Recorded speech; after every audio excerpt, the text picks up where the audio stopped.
Bonjour Elliot, ravi de te retrouver pour cette interview autour de Frigom et la Freebox qui vient d'être pré-lancée.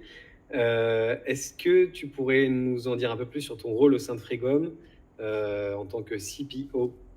Ouais, bah écoute, merci pour l'invite et ravi de pouvoir partager ça avec vous sur les avancées de Frigom. Ça fait un moment qu'on bosse dessus. Donc déjà, moi, mon rôle aujourd'hui, c'est CPO dans une startup. Donc on touche quand même un petit peu à tout, que ce soit du marketing, du financier, etc. Mais ouais, le rôle d'un CPO, c'est vraiment faire la relation entre la partie technique et puis le marché et nos utilisateurs. Donc en gros, je dois comprendre tout ce qu'on est capable de faire d'un point de vue technique, sachant que la recherche et développement du projet Frigom, ça date de 2019, donc ça date quand même pas mal. Et on va dire le go-to-market, on l'a fait cette année en 2025, donc presque 6 ans de R&D. Donc voilà, je dois comprendre toutes nos capacités techniques et savoir les adapter pour créer un produit qui corresponde aux demandes du marché à l'instant T. Et puis du coup, bah, cette année, le go-to-market, donc on a d'abord lancé une application crypto qui s'appelle Frig Liquid. Il me semble que c'était en avril-mai par là. Et puis ensuite, là, on vient de lancer il y a quoi, il y a même pas 2 semaines, les précommandes du premier batch des Freakbox, donc la partie hardware. Donc voilà, on est très content et ça se passe plutôt bien pour l'instant. Génial, bravo à vous. Est-ce que tu pourrais nous parler un peu de la Freebox? C'est quoi ses fonctionnalités? Qu'est-ce qu'elle offre à ses utilisateurs? Ouais, bah avant je vais faire un petit point sur ce qu'est Freegom, parce qu'au final, la Freakbox, on pourrait un peu l'apparenter comme la colonne vertébrale du projet Freegom. Donc Freegom, c'est un écosystème. Pour simplifier, j'aime bien prendre l'exemple d'un téléphone, iPhone, Apple. En fait, c'est du hardware, le téléphone. Au-dessus, ils mettent le software, donc on peut l'apparenter à iOS, le programme d'exploitation. Et puis là-dessus, il y a des applications qui tournent. Bah, nous, c'est un peu le même principe. On a ces trois couches côté plutôt blockchain du coup, avec la partie hardware, la Freakbox, la partie software où on va héberger des blockchains sur cette Freakbox, et puis la partie application qui permet de monétiser la Freakbox et de l'utiliser chez soi avec plein de features inimaginables. D'ailleurs, ça fait pas mal actualité en ce moment, ça tombe bien au niveau timing. Il y a pas mal de polémiques sur chat control. Elon Musk, qui je crois c'était il y a 10 jours même pas, il commence à parler de chat crypté si tu es premium sur X. Donc voilà, toutes les features qu'on a travaillé sur ces dernières années en recherche et développement, bah, au final elles correspondent un peu aux demandes du marché actuel. Donc ça tombe bien. Donc voilà, on a ces trois couches. Et puis la Freakbox, il faut la voir vraiment entre comme un mini data center que tu as chez toi et qui permet sans compétences, parce que c'est du coup les applications Freegom qui te permettent de l'exploiter au mieux, mais de façon hyper simple. Euh, donc tu reçois ta Freakbox chez toi, tu la branches, tu connectes ton wallet, et puis derrière tu vas recevoir des rewards et tu vas avoir accès à des features différentes, euh, tout en étant englobé dans l'écosystème Freegom sur ces trois couches. Donc voilà, le but c'est vraiment un truc clé en main parce que malheureusement, on l'a vu sur la plupart des projets d'Épine, ça reste très très technique. Déjà sur les pages de vente, ce qu'on te vend, c'est du hardware, mais même pas, c'est des composants hardware. On te dit, ouais, tu vas avoir 4 Tera, tu vas avoir du Wi-Fi 7, tu vas avoir une puce ci et ça. Mais la réalité, c'est que personne ne comprend rien. Pour avoir une masse adoption, il faut comprendre qu'est-ce que 4 Tera va m'offrir de plus qu'un 2 Tera.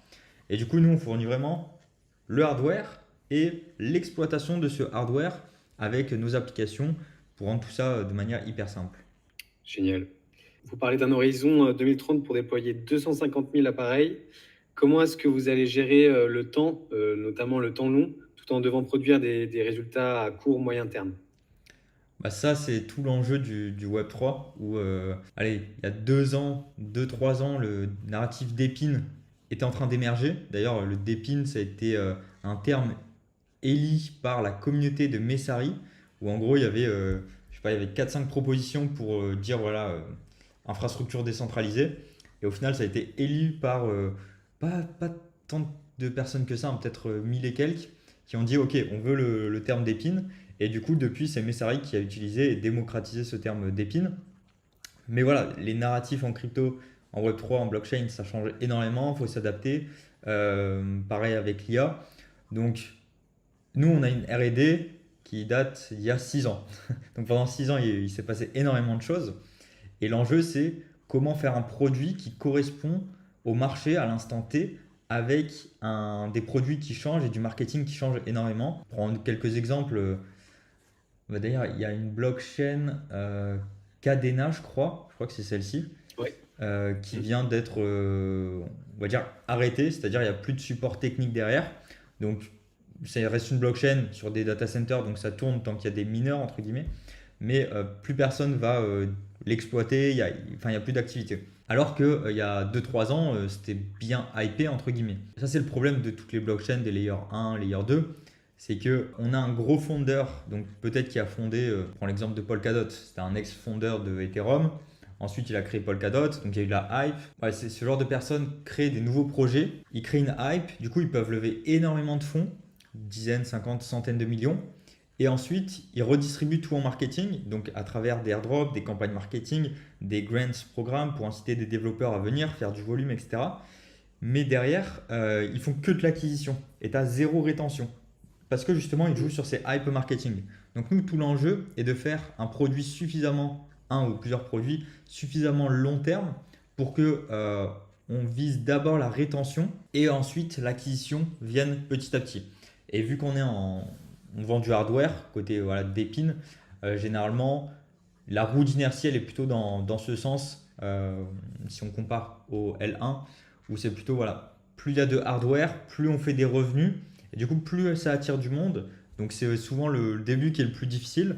Mais là, je crois que c'était sur les 5 premiers jours, on a fait quasi 200 000 euros de précommande sur du hardware sans vraiment de marketing. Et pareil, on n'est pas une grosse team d'un point de vue produit marketing, justement. On a une grosse team technique, mais pas l'inverse. Et du coup, je pense que c'est ça un petit peu notre force. Et il va falloir s'adapter aux conditions du marché, suivant le marketing qui est déployé par d'autres projets, pour faire en sorte que ça s'emboîte sur l'écosystème et que tout fonctionne d'ici 2030. Ok, génial. Pour créer une communauté autour d'un produit technique comme celui-là, c'est quoi un peu les techniques marketing justement ou de contenu que vous utilisez pour toucher un plus large public que juste les crypto geekers, on Bah, va nous, on dire? a vraiment voulu jouer cette carte de. Alors en français, ça sonne un peu moins bien, mais qu'est-ce que j'y gagne pour moi d'un point de vue produit, c'est-à-dire très orienté utilisateur. Alors aujourd'hui, on a deux versions de la Freakbox. On a la Lite et la Ultra. Pour faire très simple, la Ultra, il y a plus de stockage et quelques composants en plus qui nous permettent d'optimiser l'exploitation de ce hardware et donc le rendement également. Mais là-dessus, aujourd'hui, comme déjà on est sur les premières précommandes et le batch numéro 1, on ne peut pas se permettre d'annoncer des futures features. On veut plutôt annoncer ce qui est déjà existant et ce qu'on est capable de délivrer quand les Freakbox seront livrés. Donc pour ça, toute notre R&D elle a été concentrée sur les produits qui séduisent le plus, on va dire. Donc côté technique, ça va être VPN et proxy chez toi directement. Un smart cold wallet, une messagerie cryptée. Donc tout ça qui est vraiment d'actualité aujourd'hui. Après, on a beaucoup d'autres features à pouvoir développer qu'on a fait sur notre R&D. Mais voilà, on va le déployer petit à petit parce qu'on veut vraiment parler qu'est-ce que moi en tant que user, j'achète une Freakbox, qu'est-ce que j'y gagne. La plupart des hardware, voilà, c'est comme je t'ai dit, tiens, je te vends 4 Tera, je te vends 6 Tera, ouais, mais je peux te rajouter une puce, mais en fait, qu'est-ce que je peux faire avec cette puce en plus? Qu'est-ce que je peux faire avec ce stockage en plus? Bah, nous, on dit exactement ce que tu peux faire en plus. Donc, dans la Freakbox Ultra, tu as un Smart Cold Wallet que tu n'as pas dans la Lite, parce qu'on a des composants supplémentaires qui permettent d'ajouter de la sécurité. Euh, Côté voilà, rendement, on peut l'optimiser et on peut faire tourner plus de nœuds, etc. Voilà, on oriente vraiment user. Ok, quel hardware je veux. Sur celui-ci, je peux avoir plus de features, je peux avoir plus de rendement, donc je vais aller sur celui-ci. Si j'ai pas le budget, bah, je reste sur le premier. Voilà, mais vraiment, qu'est-ce que je peux gagner en tant que user et pas te lister juste les composants techniques de la Freakbox. Je vais te poser la même question que à Axel. Aujourd'hui, je suis quelqu'un qui veut acheter une Freakbox, mais j'hésite à l'acheter parce que je me dis que c'est trop compliqué. Ça a l'air d'être hyper révolutionnaire, mais je ne saurais pas vraiment comment l'utiliser. S'il faut, je sais pas, coder, aller sur un truc Web3, mais j'ai pas l'habitude d'aller sur le Web3.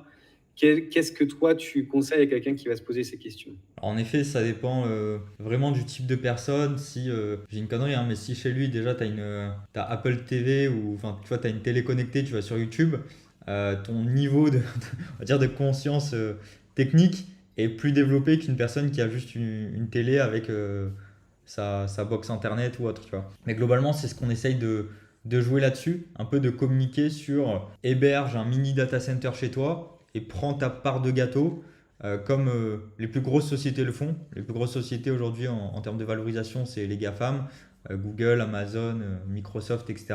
Qu'est-ce qu'ils proposent? Du cloud, des services, faire tourner Internet pour parler très large. Bah, nous, en fait, c'est ce qu'on propose tout simplement, de décentraliser ça et de prendre ta part de gâteau parce qu'on te permet d'héberger des applications, des prestataires, etc. Mais tout ça de manière hyper simple parce que c'est Freegom qui fournit les applications et qui permet d'exploiter ta Freakbox. Donc généralement, voilà, on joue sur cette thématique plutôt rendement, même si c'est jamais très évident et on ne vend pas un produit financier, hein, on vend un produit hardware plus, on va dire, le software qui permet d'exploiter tes composants hardware. Mais voilà, on vend avant tout en mode, tu peux proposer des services à des blockchains, donc héberger des validateurs, des choses comme ça, et tu vas toucher des commissions parce que tout simplement, ces blockchains paieraient des commissions au gros data center.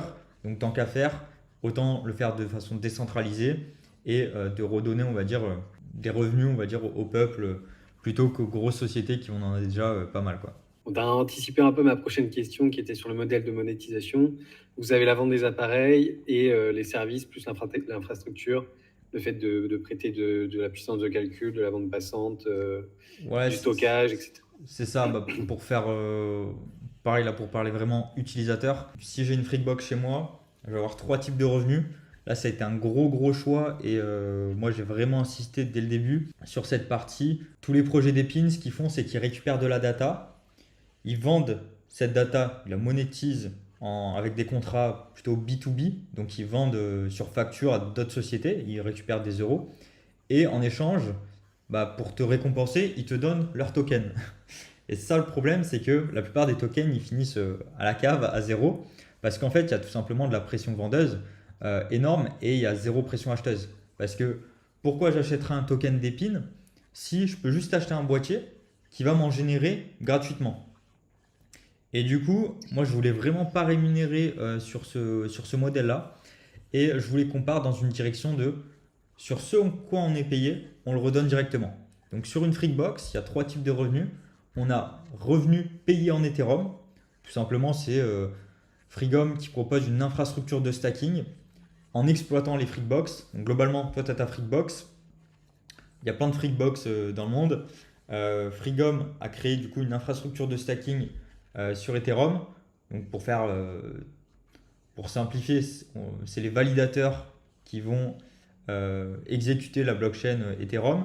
Du coup, ces validateurs, ils ont besoin de serveurs pour tourner. Bah, nous, on exploite les Freakbox pour les faire tourner. Pareil, il y a toutes les notions de anti-slashing, etc., qui ont été pris en compte. Il y a le modèle de Lido qui ont switché un petit peu sur ce genre d'infrastructure. En mode, tu fais du solo stacking, mais c'est pool, donc c'est regroupé. Je pense que c'est l'avenir. Et nous, on se positionne là-dessus tout simplement en fournissant l'hardware, là où Lido ne fournissent pas l'hardware. D'ailleurs, j'en profite, les concurrents, on va dire, de la Freakbox, aujourd'hui, il y en a pas qui font tout ce qu'on fait. Soit on a des concurrents d'épines, donc des boîtiers que tu achètes et tu monétises à travers voilà, de la bande passante, puissance de calcul. Soit tu as des boîtiers qui font du solo staking, ou soit tu as du minage, mais là voilà, c'est plutôt proof of work sur les Bitcoin. Les boîtiers de solo stacking, il y en a certains qui sont en partenariat avec Lido. Et en termes de prix, on est entre 1200 et 2500 euros. Donc on est vraiment sur des prix assez chers pour juste pouvoir faire du solo staking chez toi. Donc ça veut dire que tu dois télécharger en open source le logiciel, tu dois tout paramétrer toi, tu dois mettre en stacking tes Ethereum Et tu peux avoir un premium si ton hardware en solo stacking est bien configuré et tout. Mais voilà, ça reste quand même très complexe et tu monétises pas vraiment ce hardware qui t'a coûté presque 2000 euros. Et nous, en fait, on se positionne un peu au milieu de tout ça où on a un boîtier hyper optimisé sur cette partie Ethereum validateur parce qu'on fournit cette infrastructure. Sur cette partie d'Epin parce qu'on va monétiser du coup des ressources de ce hardware. Et puis sur la partie FreeChain, où là ça va être notre future blockchain, où là tout simplement tu peux avoir une allocation de tokens parce que on va dire, tu héberges des nœuds de FreeChain aussi. Donc voilà, on a trois types de revenus. Sur Ethereum, c'est simple à comprendre. Les liquid stacking tokens aujourd'hui ils prennent entre 10 et 25% de frais. Nous on prend 8%. On peut se permettre de prendre moins parce que on n'a pas les serveurs à payer vu que c'est les Freakbox. Sur ces 8%, on redistribue 50% aux Freakbox directement. Pareil pour les revenus d'Epin. Donc ça, c'est des contrats plutôt en fiat ou en stablecoin, généralement en B2B. Et bien là, pareil, 50% des revenus sont redistribués aux Freakbox. Et puis ensuite, une allocation de tokens pour ceux qui ont une Freakbox et qui font tourner la FreeChain par la suite. Super, merci pour cette explication très claire. En tant que CPO, comment est-ce que tu travailles avec Axel, qui lui est CEO, et le CTO pour aligner à la fois le produit, la tech et le marché? C'est quoi un peu votre synergie de groupe? Du coup, on est en mode startup. On fait en sorte que chaque développement ne nous mette pas en danger, mais on est capable de faire un virage à 90 degrés parce que on a anticipé que si on va dans ce sens-là, eh bien, on est capable de juste switcher un tout petit peu sans pour autant remettre en question tout ce qu'on a fait avant. Je te prends l'exemple donc, de Free Liquid qui, alors d'un point de vue technique, on veut l'amener vers un liquid stacking token agrégateur. Sur Solana, il y a Sanctum qui existe. Alors c'est un petit peu différent, mais eux, ils fournissent une infra de liquid stacking token, mais nous, on se dirige aussi là-dessus. Le choix, ouais, c'était est-ce qu'on développe ça sur Ethereum, est-ce qu'on développe ça sur une autre blockchain, etc. Et au final, vu qu'on a une vision quand même très long terme et on ne veut pas surfer sur des hype marketing, sur un layer 1 qui peut être très hypé en ce moment, mais qui dans 2-3 ans, il va être down, on doit faire des choix long terme qui est capable quand même de capter de la valeur court terme et de savoir pivoter. Donc je dis une connerie, mais si on va sur Ethereum, on sait développer un agrégateur de liquidité sur Ethereum, eh bien, on sait le faire quasiment sur Base, on sait le faire sur Arbitrum, parce que c'est des L2 EVM. Voilà, l'idée c'est d'avancer hyper vite avec notre équipe et de savoir faire des mouvements à 90 degrés si on en a besoin, sans pour autant remettre tout le travail qu'on a fait en amont. C'est très challengeant et c'est très axé startup où on a ce mindset visionnaire des États-Unis plutôt que l'esprit européen, puisqu'on a rencontré pas mal d'institutionnels et de partenaires, mais en Europe, ouais, ils ont du mal à vouloir prendre le risque, quoi. Toi, tu es dans la crypto dans le Web3 même depuis 2017, d'abord en tant qu'investisseur, et là, c'est un peu le premier projet dans lequel tu t'investis, un peu en mode salarié. Comment est-ce que tu as été amené à prendre cette position là par rapport à ton parcours dans le Web3? Ouais, très bonne question. C'est des réflexions que j'ai aussi sur l'évolution de ma vie, on va dire. Mais ouais, globalement, je suis arrivé assez tôt dans la crypto. J'ai vraiment très bien surfé la hype de la DeFi, la Binance Smart Chain à l'époque, Cake, Arbitrum, etc. Enfin bref, tout ça. Et au final, j'étais vraiment un utilisateur où voilà, le dernier projet à la mode, j'ai essayé d'aller dessus juste pour tester, etc. Je pense que c'est pas mal le parcours des personnes qui ont bien réussi en 2019, 2020, 2021. En étant un très bon utilisateur, un fan des blockchains, des bidouilles sur les wallets, etc. Tout ce côté-là m'a toujours on va dire fasciné. Ces nouveaux protocoles, comment ça marche, etc. Mais j'avais jamais creusé clairement la technique, comment ça marche. Moi, j'étais là pour extraire de l'argent et partir à la retraite, quoi. Quand il y a eu bear market, je m'ennuyais, il n'y avait pas grand chose à faire, donc je suis plutôt allé côté startup. J'ai commencé à faire quelques levées de fonds. J'ai découvert Freegum du coup 2023 par là. Le projet, on me l'avait pitché, mais j'avais rien compris. Et en creusant, je me suis dit putain, c'est en fait le projet Freegum, toutes les blockchains ont besoin d'un projet comme ça pour tourner de façon décentralisée, on peut scaler, on déploie l'autoroute d'Internet, enfin bref, une grosse vision. Et clairement, en fait, c'est le seul projet que je connais qui est capable de disrupter l'industrie des data centers, des données, exploitation IA, enfin tout ce que tu veux. Alors que je découvrais ce projet-là vraiment en seed, donc en phase où toute la R&D avait été faite et maintenant c'est le time de go to market. Donc comment on y va? Bah, c'était toute cette question. Voilà, je découvre le projet hyper technique, je m'accroche un petit peu, ça me séduit, j'investis, je m'occupe de la levée de fonds. On construit aussi l'idée d'aller sur le marché, donc de la R&D, comment tu matures l'idée pour aller sur le marché. Et voilà, ça me passionne. Ensuite, il y a un sujet de token aussi qui revient sur la table. Moi, je me suis dit, ok, là, il y a un truc à faire. Donc, j'ai fait une formation de token ingénieur. Et puis ensuite, quelques mois après, j'ai rejoint, on va dire, l'équipe d'un point de vue temps plein. Mais du coup, ça a été un bon chamboulement pour moi où j'étais investisseur et même, j'ai envie de dire, solo investisseur. C'est-à-dire, tu es dans ton coin, tu fais tes airdrops, tu fais ci, tu fais ça. Ah, au final, tu bosses avec une équipe. Pareil, je suis jeune, Axel il est jeune, puisque l'initiateur du projet c'était son père. Le CTO qui est bien plus âgé, beaucoup plus d'expérience, je crois que ça fait 40 ans qu'il code, enfin bref. Donc on va dire imposer nos idées, notre vision dans une équipe très technique, c'est compliqué, il faut faire ses preuves. Mais voilà, après plus de 6 mois, on a commencé à me prendre au sérieux et on comprenait que mes idées n'étaient pas complètement déconnantes parce que justement j'ai acquis toutes ces compétences en étant un utilisateur acharné de la DeFi et puis voilà, on voyait que ça marchait ce que je proposais. Voilà, ça a été dur, mais petit à petit j'ai réussi un peu à faire ma place et aujourd'hui on va dire les décisions se font ensemble entre le CTO et Axel et moi. Donc voilà, on arrive à bien avancer dans cette direction. Ok, bah, c'est super, bravo, bravo à vous. Merci. Pour terminer un peu cette interview, je vais poser la même question qu'à Axel.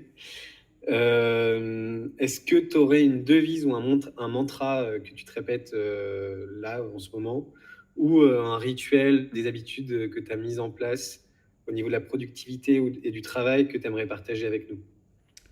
On va dire tous ces stéréotypes un peu, et c'est normal qu'il y ait des stéréotypes de routine, d'habitude ou autre, parce que je pense la génération de nos parents, donc nés dans les années 50 à 70, tu vois, par là, ils sont partis en mode voilà, hyper expansion, capitalisme à fond, profit à fond.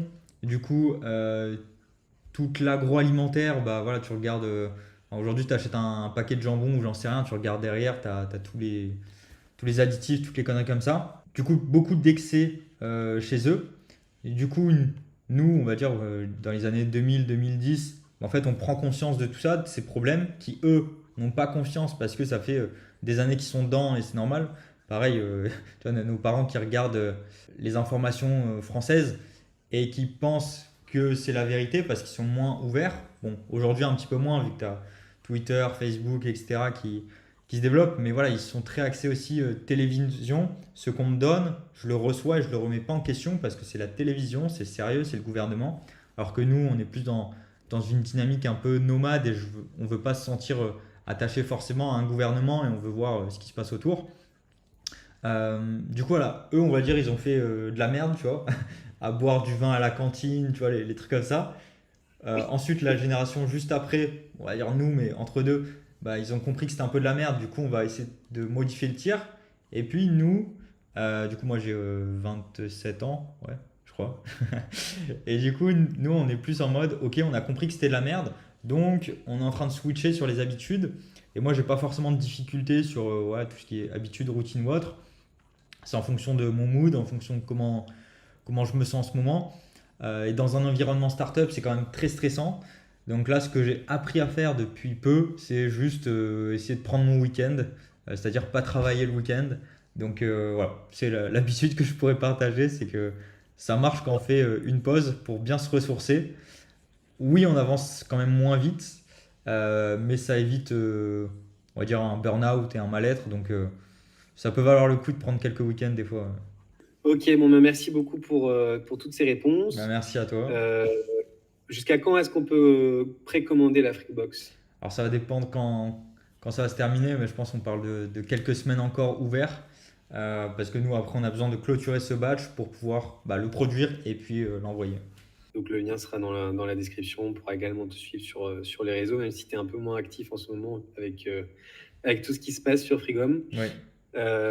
Voilà. Bon, bah, merci beaucoup, Elliot, et au plaisir de te revoir et de reparler avec toi. Merci à toi. Allez, ciao. Salut. Ciao.